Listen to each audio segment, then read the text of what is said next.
89.9 KMOJ FM and KMOJ HD1 Minneapolis, St. Paul.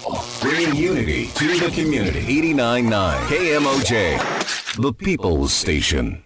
89.9 KMOJ, today's R&B and throwbacks. I'm Glam Life Kim, and right now it is time for Minneapolis 360 with Anthony Taylor. How are you today, Anthony? I am blessed, Glam Life Kim. Today is a beautiful day outside. Like I was telling you earlier today, I was able to get a nice workout in, so I feel refreshed. Awesome. You know, yes. I feel refreshed. I feel good. How about you? It's How great. You doing? It's great to work out in the morning. You know what? I'm blessed. I can't complain. I was so tired this morning. And I said on my way here, I said, you know what? I got to stop and get some caribou. And I swear, like I was praying to God earlier, I said, you know what? Give me some energy, right? And I swear he put a caribou card in my purse. Because when I went to pay, I went to pull out my card. And all of a sudden, this caribou gift card pops up. And I'm like, where did this come from? I said, God knew he answered my Yeah, you know, God work in mysterious ways. He We all does. know that. He always watching, so he slide a little gift card in there. He can Right. slide me a couple of them too. Maybe I need to pray on that myself tonight. I swear. It is always good to talk to you. It's always good to be on the radio, Twin Cities. I am Anthony Taylor. I'm the African American Community Specialist. Welcome to Minneapolis 360. Every other week we come to you bringing hopefully helpful information that will allow you to make decisions on your family, your community, what impacts family and community. And it's always, again, like I said, a privilege and an honor to be here hosting this show. And I want to just get into our topic today, Minneapolis, and it is COVID updates. I know things have really proceeded since the last time we talked about COVID. I'm going to bring a guest on who's been on before. She is wonderful. I've been in many meetings with her. She's very, very detailed, very good information. Is Luisa Pessoa-Brandao. And I hope I'm saying her name correctly. I always call her Luisa, but she is from the Minneapolis Health Department. She's going to give us some COVID updates that I think is important. I think always, too, it's nice to be able to kind of refocus sometimes. I think in life what happens is that life happens. So, for instance, we just really started to go back to school, so to speak, right? And I think as a lot of us are doing distance learning and some of us are doing a hybrid model, I think there's always a time to maybe refocus on about what's important. And we also know that COVID is still around and COVID still exists, but there are some things that are going to take place here pretty soon. And mainly Minneapolis is the cold weather. So our weather changes a lot of our habits, and the perfect person to come on is Luisa to really talk about some of those things and again remind us some of the things that we can do to stay safe. Just talking to you, Kim, earlier before we get on the show, you know, there's a lot of sad, horrible stories that you hear, what you've heard and from what I've heard, and just listening to people that how COVID has affected people's life, and you don't realize those things until somebody is either sick or somebody gone, Kim. So I think it's always important to refocus on that. Yes, it is. So I want to just share a few numbers that I have for Minneapolis around COVID. And in the state of Minnesota, there are 85,813 COVID cases in the state. Wow. In Minneapolis, there are 9,881 cases. Of all those people tested Minneapolis in Minnesota, 19% are reported to be African American, and in Minneapolis, that is 36%. Wow. So as we had talked before, those numbers are still really, really high, and it is still really, really impactful to our community. So I want to get straight to it with Luisa, and I'll give some more updates as we go. But Luisa, it has always been a privilege and a pleasure to talk to you. Welcome to Minneapolis 360. Welcome, Luisa. Thank you. It's a privilege to be here. Awesome. And Kim, I cannot hear her. You can't hear her? Can you hear me? Luisa. I can hear you guys. Yeah. I can hear you now. How you doing? Okay. I said it's a privilege to be here, and happy to be back. And, and you give great information, and every time I talk to you or sit in these meetings, you always are able to be so helpful. So with this 36%, it seems to me that this is high, and it's really sustained, and I'm thinking around this number. Tell us a little bit more about what these numbers mean to Minnesota and specifically to Minneapolis. So, I mean, we're continuing to see a disproportionate impact of COVID on our communities of color, our Black, African-American community, our Latinx community. We are seeing the number of cases far out, in percentage-wise, outnumber the distribution in the population. There are reasons, there are ideas of why that might be the case. People live in multi-generational housing, more, larger households. Those communities are working in jobs that have more contact with people, ongoing contact with people at grocery stores. The sort of the critical infrastructure jobs, and so we see that those communities are exposed more and are getting infected at a higher rate than what we would expect given the size of the population.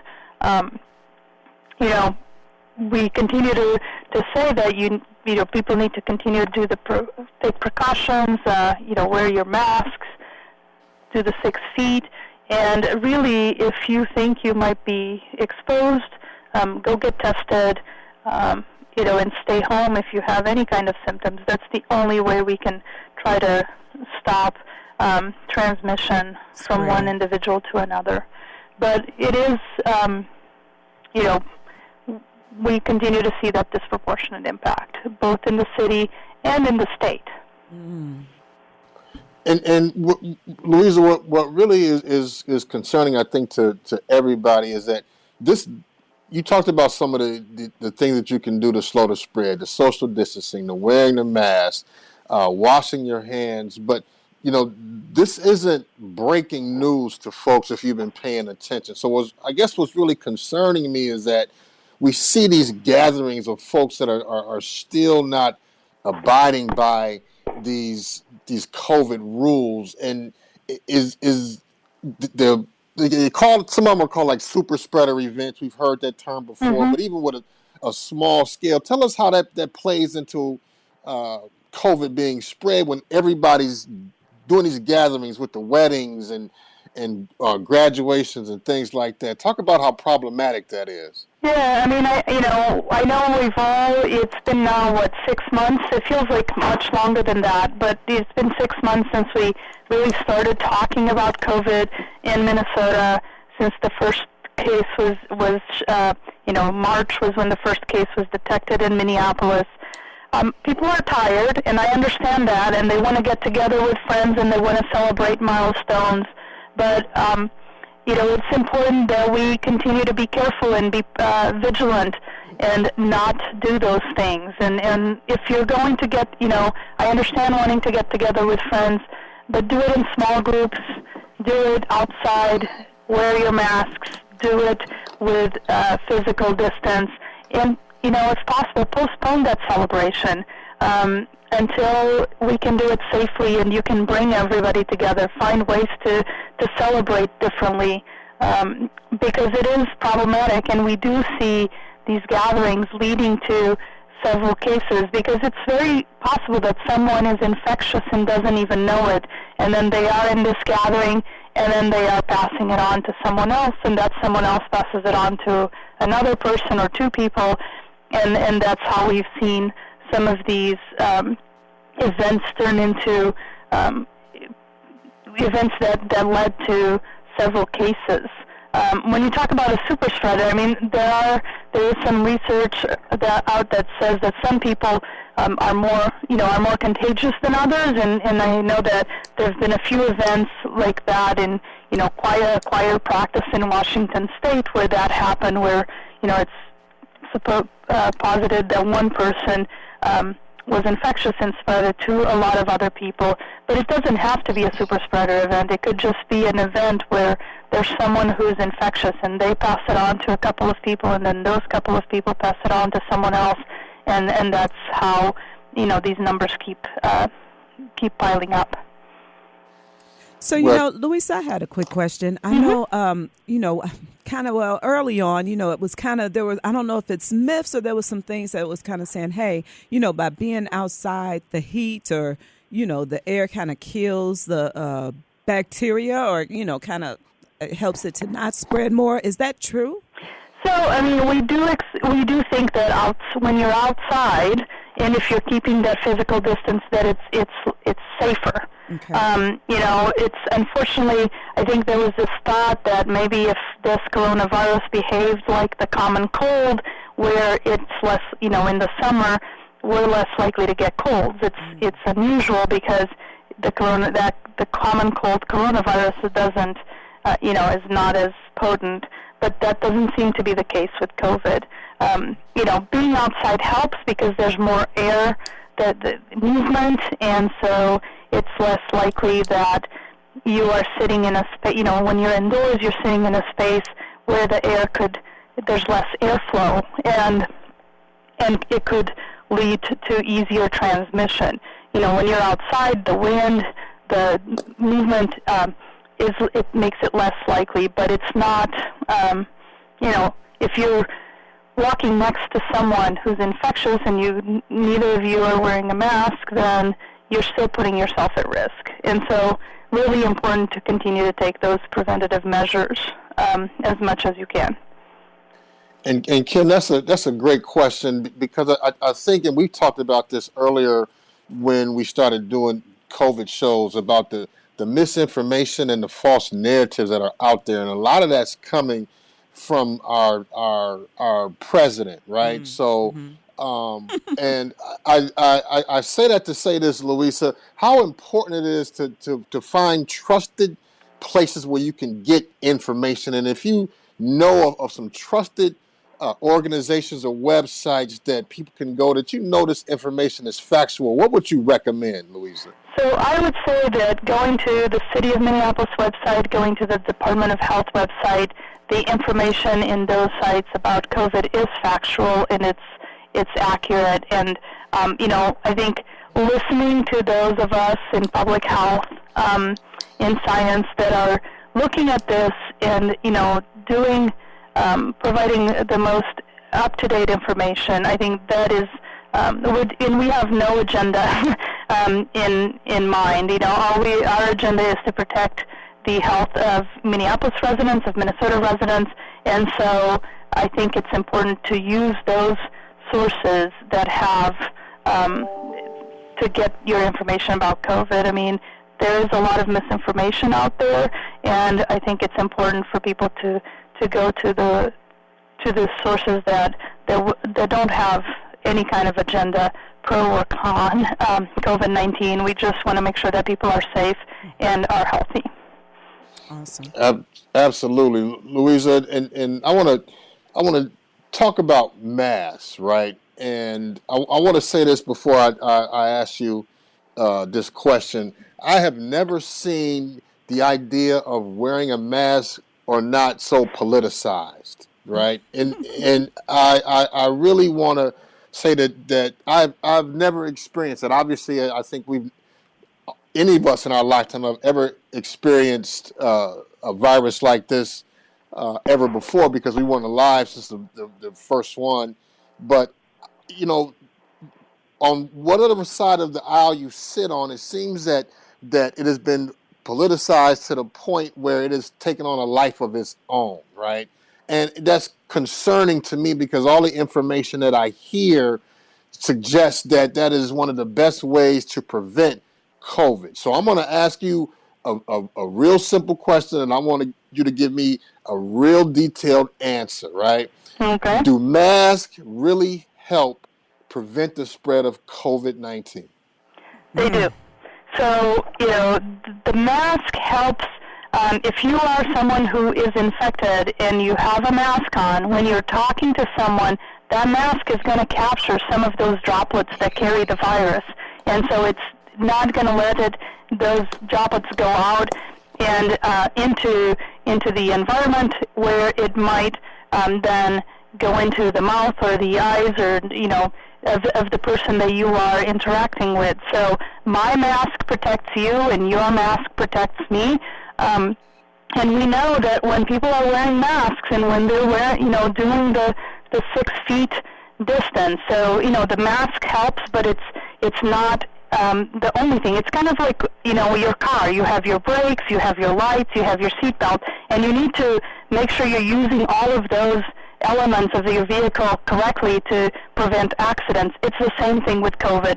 You need to wear your mask and you need to keep your distance, your physical distance, so that that combined really helps decrease transmission and really helps, could help us put this down. And you're right, it's become so politicized that it's unfortunate, because what we're talking about here is, preventative measures to keep transmission down so that we can try to get, to resolve this issue.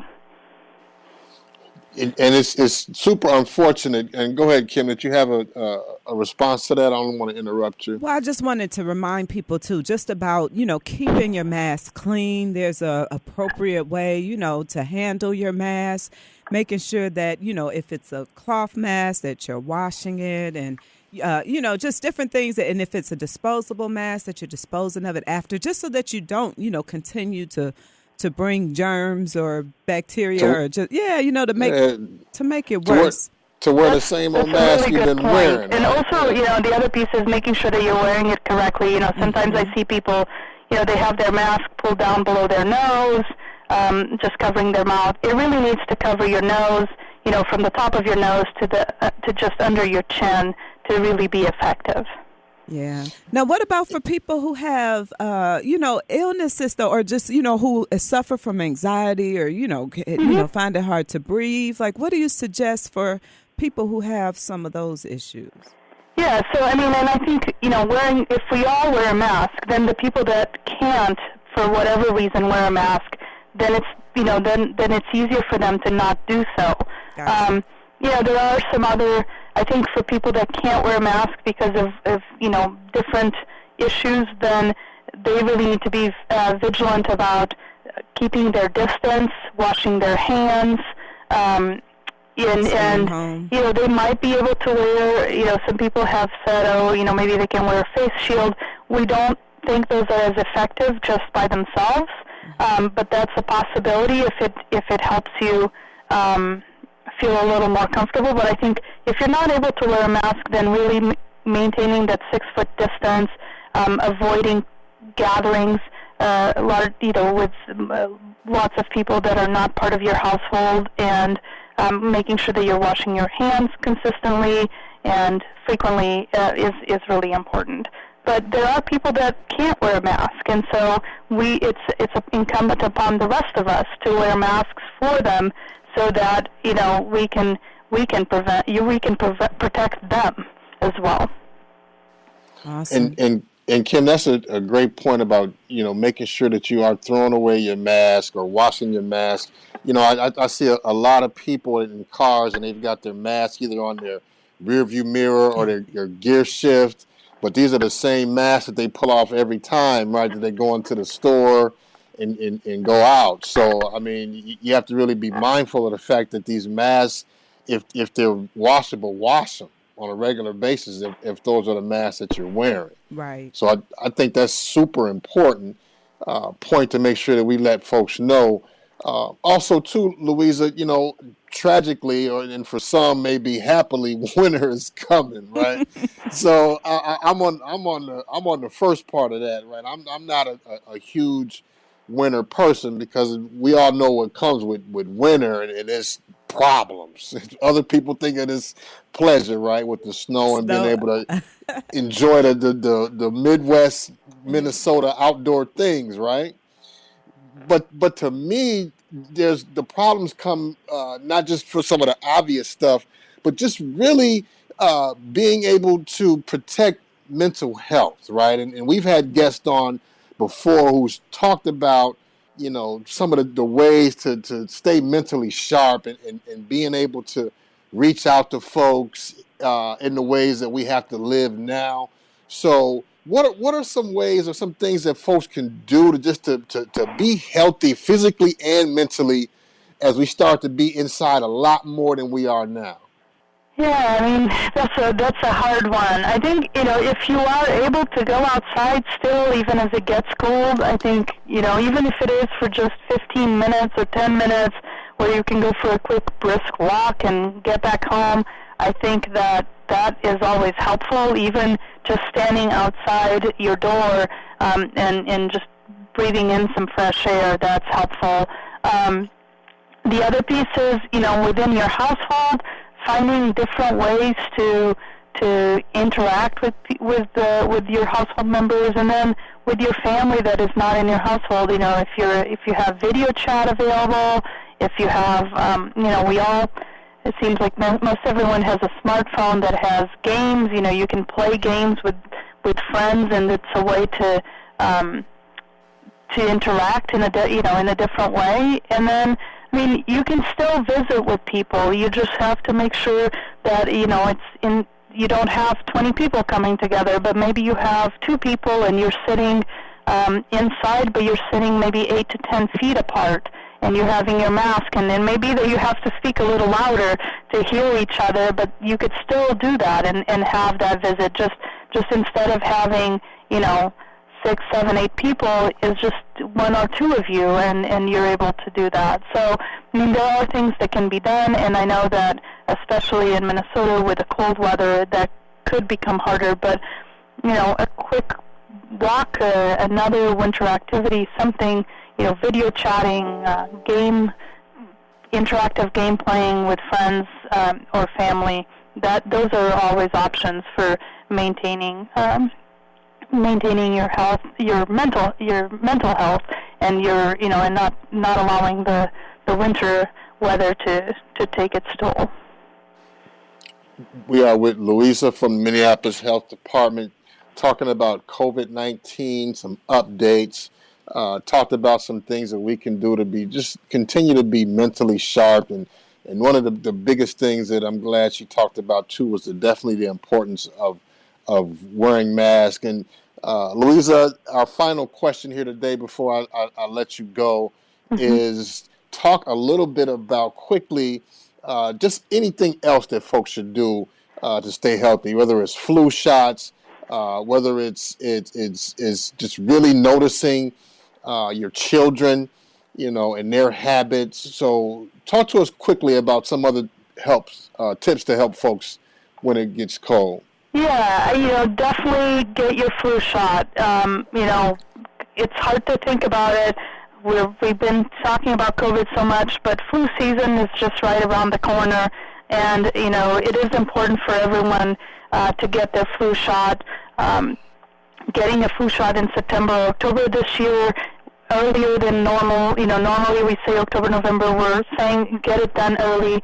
Let's get everybody protected against the flu. That's important. It's okay to go to your clinic to get the flu shot.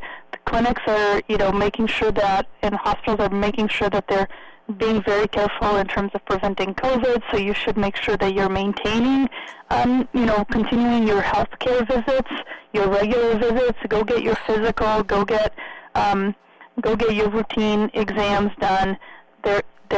You can call your clinic, you can ask questions, you can make sure that everything is being done in the right way. And then, in terms of family and your kids, make sure that get their vaccinations. I know that a lot of families are doing distance learning, but it's still important to get those kids in for their routine vaccination, for their routine well checks. And all of that is safe. Our clinics and our hospitals are doing a really good job of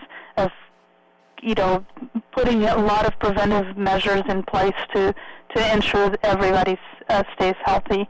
And then just, as we were talking about, make sure that you continue to be active, care for your body, care for your mind, get enough sleep, make sure you're you're getting enough food and exercise, and if you are working from home and inside all the time, take a few minutes and go outside and let the sun shine in on your face, so that it's important to do that. It helps you feel better, and it will help you stay healthy. So, Luisa, I did have one quick question. I'm just going to throw this out there because I'm sure there's some people who's thinking it. So I've heard plenty of times people be like,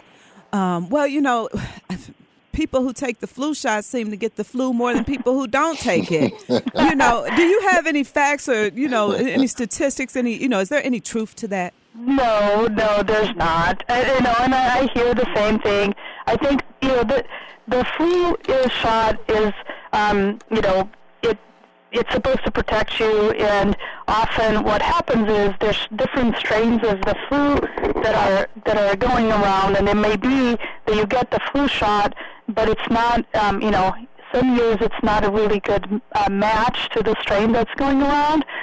So people will get the flu, and lots of people get the flu in the United States every year. So there isn't, but if the flu shot is a good match, then it's protective, and so there isn't really any truth to the, if I get the flu shot, I'm more likely to get the flu. It's the opposite, and we do recommend, especially for those who are who have underlying health conditions, who are elderly, young kids, important to get the flu because the complications from the flu can be very serious, and we have a way to protect. So, please do get your flu shot. And I know that, Anthony, I don't know if you've talked about the events that are happening, but I know that the city at times is doing flu shots along in the events with the COVID testing. So there are lots of flu shot clinics happening where you can go and get your flu shot easily, and so I really recommend that people do that. Yeah, absolutely. And we talked about that last time too with Shiloh last week with testing and flu shots. So definitely, and I want to give our folks some information as we get off the show. I'm running up against the clock, Luisa. It is always a pleasure to have you on. Thank you for all the good information and continue the great work that you're doing for the city. Thank you, Luisa. Thank you so much for having me, and happy to be here. Awesome. That is Luisa from the Minneapolis Health Department. Kim, you brought up some great points, and there's a couple things I want to touch on before we go. And one of them is the fact that was a great question about the flu shot. I think us as a people got to stop listening to folks who don't know what they're talking about too, right? I swear. We are so horrible. And that's why I'm like, I've heard it so many times. I'm just going to bring it up because I know somebody is thinking it. But Kim, it's the honest to God truth. And then when somebody said it's word, right? His word is bond, because we start to think, oh my God, you're right. I didn't get it, and I didn't take the flu shot. Right. And these people don't have no idea what they're talking about. So we got to do a better job of finding our information out where we know it's trusted. Right. Second thing is too, and I think, as I realized, I talked to Luisa about this, is the fact that I'm not a wintertime person, right? Mm-hmm. So I mean, me outside, skiing and mountain climbing and sledding and all that stuff when it's 10 degrees or even below is not my thing. But maybe what I may have to do is just readjust my thinking, right? Because right. Luisa brought up some great points, and one of them is that, well, you can play some games and you can video chat. Folks been doing that since March, right? Mm-hmm. So I think there may be some fatigue in kind of doing some of those same old things. So maybe possibly folks have to be a little bit more creative as the weather turns and do some things that you're not used to doing. Right. And doing it now. Yep, I agree. So I'm going to call you when it's 10 below zero. Yes. Me and you're going to go hiking a sled. You going to come with me? I got you. Let's do it. I'm with it. I've been saying I need to embrace our winter activities. I don't think we embrace our winter activities. We live here, and I think we take it for granted. That's absolutely true. And I think the last time I embraced winter activities, I was a kid playing outside on the snow. Me too. I got to do a better job of that too. So again, Minneapolis, please make sure that we're wearing masks. Just real briefly, there is a COVID testing every Friday from 1 to 4 at Brian Coyle Center. at 420 15th Avenue South. There's a free COVID testing for the East African community, noon to 5, Saturday, September 19th and 26th at the Akbar Islamic Center, 2824 13th Avenue South. You can register on site. So, folks, make sure you get to those communities to get tested, but please stay safe. Minneapolis has always been a pleasure. I am out. Be careful. Appreciate you, Anthony. One love, kings and queens. Until next time. This hour of programming on KMOJ is supported in part by the following underwriters. North Point reminds you to protect yourself. Physical distancing means keeping space between yourself and others to protect you from the COVID-19 virus. To practice physical distancing, stay 6 feet away from others. Don't gather in groups. Avoid crowded places and gatherings. Wear a cloth or homemade mask or scarf when you're out in public.